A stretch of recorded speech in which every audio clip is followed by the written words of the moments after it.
Boa tarde, alunos e alunas dos sétimos anos B e C. Mais uma aulinha de História. E hoje nós iremos fazer uma introdução ao conteúdo sobre o Renascimento. A gente vai fazer uma breve revisão, porque são vocês que irão estar se aprofundando nesse conteúdo através da atividade que vai ser repassada. Então, para darmos início à nossa aula, será apresentado um slide com alguns pontos principais e algumas características do Renascimento. E para darmos início nesse primeiro slide, nós temos uma imagem, onde essa imagem, se vocês puderem perceber, ele aparece várias imagens, principalmente do corpo humano. Aparece uma escola de sábios, de filósofos, aparece uma escultura de um homem sem roupas, e nós vamos tentar entender o porquê dessa imagem. O que essa imagem de começo de slide tem a ver com o nosso conteúdo de hoje. Então, vamos para a nossa aula. Renascimento. O que foi? Foi um movimento que surgiu na Itália em fim do século XIV e o início do século XV. Protesto intelectual e cultural, que se expressavam o novo modo de pensar e de ser do ser humano moderno e que ficou conhecido como o Renascimento. Na Europa medieval, o clero católico administrava as escolas e universidades. O que isso quer dizer? Que todas as universidades e todas as escolas, ela era comandada pelo clero. Quem era o clero? A Igreja Católica. Então, nessa época medieval, quem dominava e predominava toda a Europa era o clero. O clero estava à frente de tudo. Para eles havia um único caminho de compreensão de vida, que era a fé junto com a religião. E assim, os mesmos defendiam uma visão teocêntrica.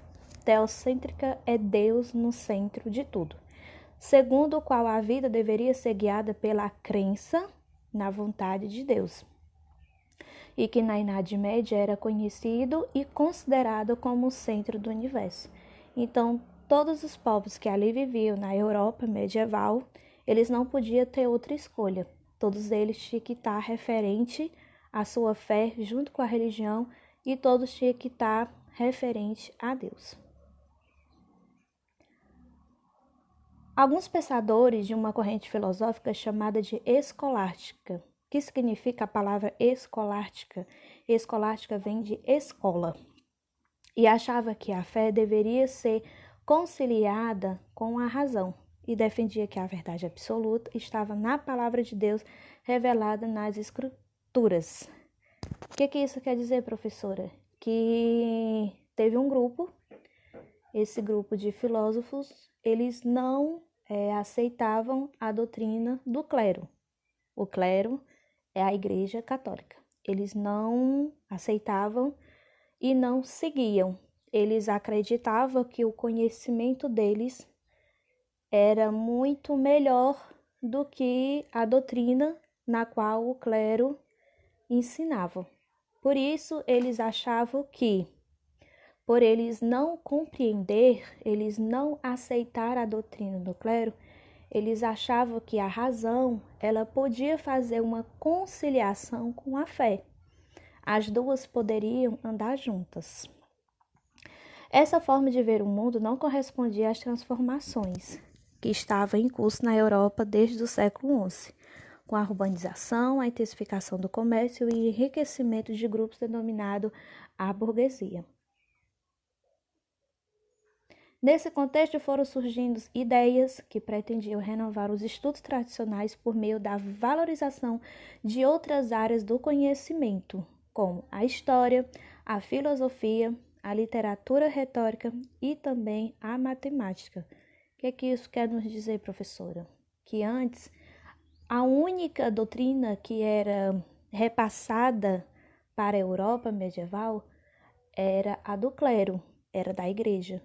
E junto com esses filósofos que foram criados, as escolásticas, eles acharam que por meio da valorização de saberes, eles acreditavam que com o surgimento de novos conhecimentos através da história, da filosofia, literatura, a retórica e a matemática, eles acreditavam que poderia dar o começo de ideia de um novo mundo, novos saberes.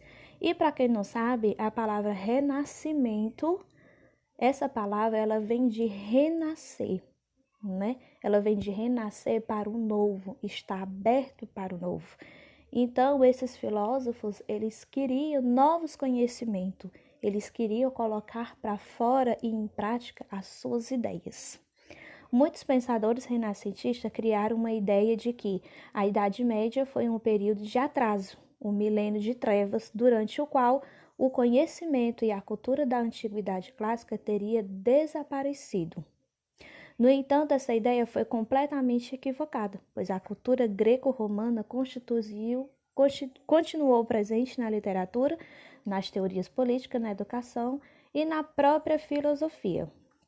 Nessa parte, nós podemos observar que a Idade Média ela foi marcada por um período que foi conhecido como o período das trevas, né? Onde tudo era fechado, onde tudo era escuro, porque existia apenas um só saber. E que a cultura greco-romana, ela continuou presente na literatura. Nós iremos entender isso mais na frente. Junto com o Renascimento, e como qualquer outro, como é que eu posso dizer? Qualquer outro conceito, todos eles têm uma característica. E nós vamos conhecer algumas das características que foram marcadas no Renascimento. No Renascimento, algumas características foram fundamentais para compor a cultura da época. Os artistas da época valorizavam bastante a cultura greco-romana. Quer dizer o quê? A valorização do corpo. Eles pensavam que gregos e romanos possuíam uma visão completa e humana da natureza, diferente dos homens medievais. E por conta disso, as qualidades mais valorizadas no ser humano na época era a inteligência, o conhecimento dos dons artísticos. Quer dizer o quê? Que no Renascimento foi onde surgiu os grandes artistas daquela época, que nós iremos conhecer mais na frente, e foram através deles que foram surgindo um novo mundo. Veio aparecendo as novas ideias, todos os talentos que eles tinham escondido, todos colocaram para fora, cada um com a sua inteligência, com o seu modo de pensar, com o seu modo de agir, com o seu modo de fazer. Entretanto, as maiores características do Renascimento se pautavam em 4 pontos principais. Primeiro vem o racionalismo, né, que onde o renascentista era convicto de que a razão era o único caminho para se chegar ao conhecimento e que tudo podia ser explicado pela razão e pelas ciências. No segundo tópico vem o experimentalismo, que é onde, para eles, todos os conhecimentos deveriam ser demonstrados através de uma experiência científica. Quer dizer o quê? Que eles comprovavam tudo que estava à sua frente, que para eles as respostas certas só serviam se todos eles fizessem experimentos. Eles não acreditavam nos seres e nem nas divinidades que ali existiam. Tudo para eles tinha que ser a base da experiência. Terceiro ponto vem o individualismo, né, que é a parte do princípio do homem conhecer a si próprio, conhecendo, ou seja, buscando afirmar suas próprias personalidades, né, os seus talentos, satisfazer suas ambições.